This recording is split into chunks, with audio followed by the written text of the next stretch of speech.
पहले तो तभी करूँगा ना जब पहला काम दोगे। मुझे एक्टर बनना था शुरू से ही। मैंने एमबीए को प्लान बी भी रखा था। पहले मेरा एक्सीडेंट हो गया, टूटा हाथ लेकर। That passion which I had वो एक ऐड था कोलगेट का और उसकी रोड क्रॉस कर रहा था चर्च गेट में और एक बाइक आई एंड देखो आजकल आप सबको खुश नहीं कर पाओगे। कोई लाइफ का कुछ एंड नहीं होता है। मोस्टली प्रोजेक्ट बेस ही बात होती है जनरली। मैं चाहता हूँ कि मैं शुरू से शुरू करूँ। बिल्कुल। ये एक्टिंग जो आपने स्टार्ट किया, ये आपका पैशन था या ड्रीम था या लक बाय चांस था? शुरू से ही पैशन था यार, मतलब मैंने और कुछ सोचा ही नहीं था। I think as a kid one thing I can remember is कि मुझे एक्टर बनना था शुरू से ही। इसके बहुत रीज़न्स है। एक रीज़न सबसे बड़ा ये है कि मैं घर में ना सबकी मिमिक्री बहुत करता था। मतलब एक्टर्स की नहीं सिर्फ बट दूर के चाचा की, मामा की, मासी की मिमिक्री। तो घर में kind of I became a centre of attention कि कोई भी पार्टी में जाओ या कोई भी बर्थडे पार्टी में, फंक्शन में, सब बोलते थे, "अरे! उसकी एक्टिंग करके बता, उस चाचा के ऐसे चल कर बता।" So everyone used to enjoy that and I also enjoyed the attention in a way, जो एड्रेनालिन रश मिलता था उसमें। तो मुझे लगा यार करना तो कुछ ऐसे ही चाहिए लेकिन in the field of performing arts because I am really enjoying doing this. And उसके अलावा whenever I come back used to come back from school, सारे मेरे फ्रेंड्स गली क्रिकेट खेलने निकल जाते थे, मैं कादर खान और गोविंदा की फ़िल्म्स देखता था। तो कहीं न कहीं मेरे अंदर शुरू से ही ये था कि यार मुझे करना है तो यही करना है। तो हाँ and then I decided to move to Mumbai after my studies and I did my graduation here. उसके साथ-साथ मैं एक्टिंग के ऑडिशंस शुरू कर दिया 2017 से। हमने सुना है आपने एमबीए को प्लान बी भी रखा था। आप बिल्कुल कैसे? क्योंकि कॉमर्स बैकग्राउंड था और बीकॉम कर रहा था। घर में जितने भी मतलब कज़िन्स हैं, फर्स्ट कज़िन, सेकंड कज़िन सबने एमबीए किया है कॉमर्स में। और सीए की मुझे लगता नहीं था कि मेरी औकात है। बहुत ज़्यादा ही पढ़ना पड़ता है उसमें।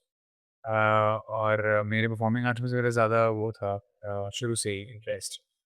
सो एमबीए की था कि यार अगर कुछ नहीं हो एक्टिंग में but acting was the first and inner calling. I started it as a passion but ये पैशन प्रोफेशन कब बन गया फिर पता ही नहीं चला। तो हाँ, मैं यही था कि अगर कुछ नहीं होता तो एमबीए ही करता बट टच वुड ऊपर वाले की दया से हो रहा है। इंडस्ट्री में आप भले ही सुपरस्टार बन जाए, लेकिन फैमिली के लिए एक छोटा-सा बच्चा ही रहता है हर इंसान। और क्या कभी एजुकेशन को लेके कंपैरिज़न होता है कि अरे उसका बेटा एमबीए किया, सीए बना, कभी फैमिली ने कभी ये नहीं, प्रेशर कभी डाला? नहीं एंड मैंने bachelors in commerce I have that degree. Masters मुझे अगर करना हो तो मैं कभी भी कर सकता हूँ in future. So my gates are open in the future to do anything but कभी ऐसा क्वेश्चन हुआ नहीं because they saw that I am working, I am doing well and you are also earning money then family को यही चाहिए होता है ना कि आपका बेटा well to do and he is earning after all, he is earning for himself and he has a lifestyle. सो बस हाँ, वो दिख रहा था पेरेंट्स को तो फिर कभी वो ज़ोर नहीं आया मेरी तरफ से। हमने सुना है कि जब फर्स्ट डे शूट था आपका, उससे पहले एक दिन आपका एक्सीडेंट हो गया था। मेरा सबसे पहला जो ऑन स्क्रीन प्रोजेक्ट था वो एक ऐड था कोलगेट का और उसके 1 दिन पहले मेरा एक्सीडेंट हो गया। ओके, तो ये कुछ रहता है रिप्लेसमेंट का डर कभी कि किसी सिचुएशन में आप फँस उस जाते दिन हैं? तो था कि पहला काम था लाइफ़ का, पहला एक्टिंग का काम था, तो उस दिन रिप्लेसमेंट का डर था इसलिए मैं गया था सेट पे, टूटा हाथ लेकर। ये बहुत सारे पॉडकास्ट में बताया भी हूँ कि रोड क्रॉस कर रहा था चर्च गेट में और एक bike I and hit me and I was you know just on the road, I hit my head, I hit my hand. तो सेट पे विद ब्रोकन हैंड गया, फिर प्लास्टर भी नहीं करवाया। डॉक्टर बोला था कि प्लास्टर मत करो because I can't shoot with the broken hand and फिर वैसे ही बस शूट के बाद I went back to the doctor with plaster. So I am so glad कि ये चैलेंज भगवान ने मुझे दिया था and I think God gives you challenges to see अगर आप उठते हो कि नहीं, आप में उतनी अहमियत है कि नहीं आगे बढ़ने की, चाह है कि नहीं। So I think that passion which I had and God also saw that in a way and I went to set with a broken hand। उसके बाद ही मुझे काम मिलना शुरू हो गया बिकॉज़ हर बार कहीं भी जाते थे आपको वो वर्क लिंक माँगते थे कि आपने पहले क्या किया है। तो पहले तो तभी करूँगा ना जब आप पहला काम दोगे, बट ये मेरा पहला काम बन गया जिसमें जो मैंने ऐड किया और उसके थ्रू मुझे बहुत काम मिला।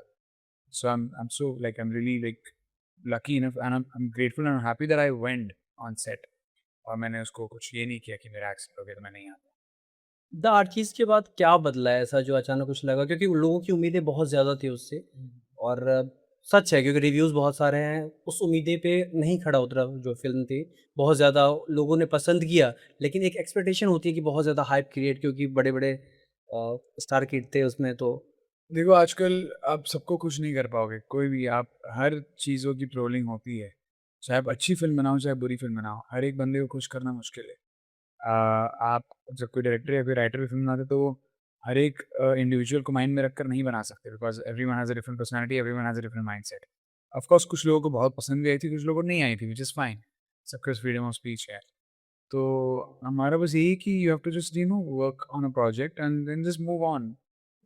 लाइफ का कुछ एंड नहीं होता है एंड आगे भी बहुत अच्छी चीज़ें सबके लिए लिखी रहती है। So you should never take anything by heart and just move on in life.